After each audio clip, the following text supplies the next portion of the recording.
Rotational joints. A rotational joint is one that's used to create a joint between two components so that one of them rotates in respect to the other one, but on a common axis.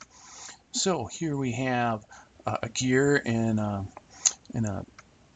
in a cylinder here, and we're going to make them rotate on a central axis through the center of here and on the center of here. We're going to do that by going up to joint. We're going to choose the type of joint to be rotational.